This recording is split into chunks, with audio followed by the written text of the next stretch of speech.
Hai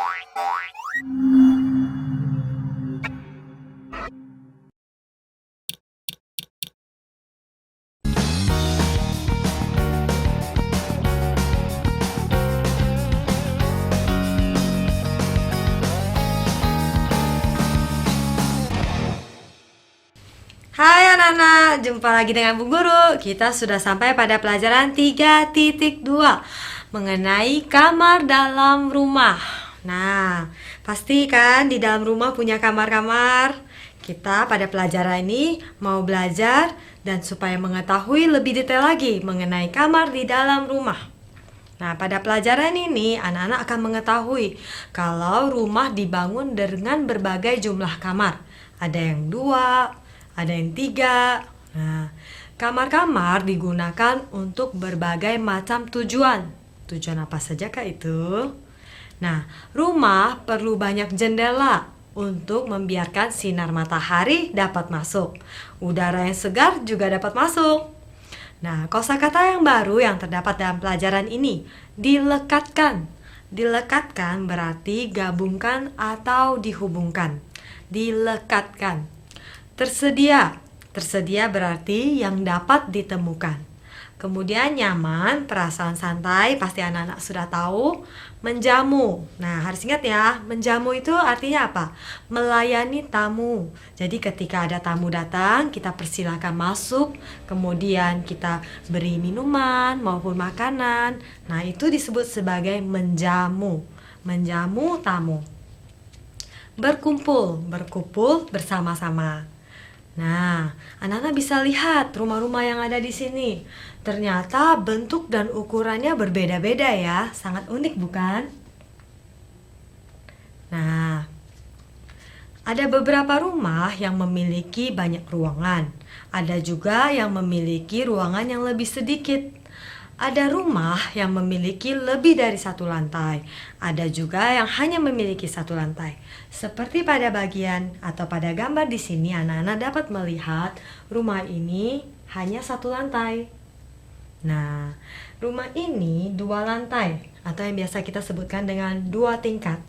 1 tingkat, 2 tingkat. Sekarang berarti kalau anak-anak melihat rumah, anak-anak sudah bisa membedakan yang mana rumah 1 lantai, yang mana rumahnya 2 lantai. Bahkan ada yang lebih ya, kadang-kadang 3 lantai, dan seterusnya. Nah, rumah membuat kita nyaman. Ada banyak ruangan dalam sebuah rumah. Setiap ruangan memiliki kegunaannya sendiri. Ini rumah tampak kalau kita melihat ke dalam, ada berbagai ruangan ternyata. Kita pelajari satu persatu ya. Nah, yang pertama, ruang tidur atau kamar tidur. Sebuah rumah biasanya memiliki 2 atau 3 kamar tidur. Ini tergantung besar atau kecilnya sebuah rumah. Anak-anak pasti sudah tahu ya kalau kita bilang kamar tidur. Tidur di kamar tidur. Nah, kemudian ada juga yang ruangan yang kita biasanya sebut sebagai kamar mandi. Nah, kamar mandi. Ada kamar mandi tertentu yang berada di dalam kamar tidur, tapi ada juga kamar mandi yang berada di luar kamar tidur. Selanjutnya ada kamar apa lagi atau ada ruang apa lagi?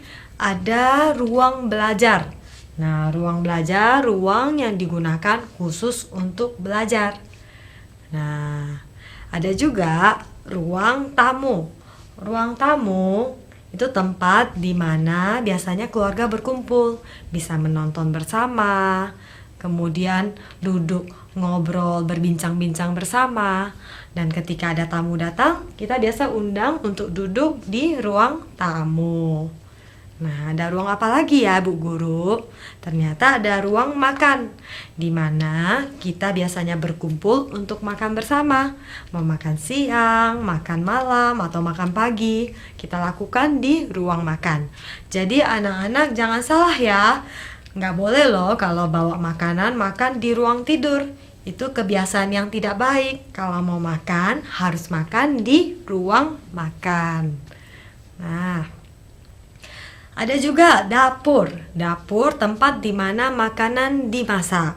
Biasanya ibu atau mama kita menghabiskan banyak waktu di sini untuk menyiapkan makanan untuk kita. Nah, menyiapkan makanan favorit kita dilakukan di dapur. Dapur. Nah, selanjutnya masih ada apa lagi? Nah, ibu mau memberitahu ya, kalau di rumah itu penting bagi kita memiliki jendela. Karena jendela itu memungkinkan sinar matahari bisa masuk, cahaya masuk, jadi rumah kita terang. Kemudian dengan adanya jendela juga membuat udara bisa masuk sehingga udara menjadi segar. Nah, sekarang ibu ingin agar anak-anak mengeluarkan buku aktivitas dan kerjakan latihan yang terdapat di dalamnya. Kita akan berjumpa lagi pada pelajaran berikutnya. Sampai jumpa!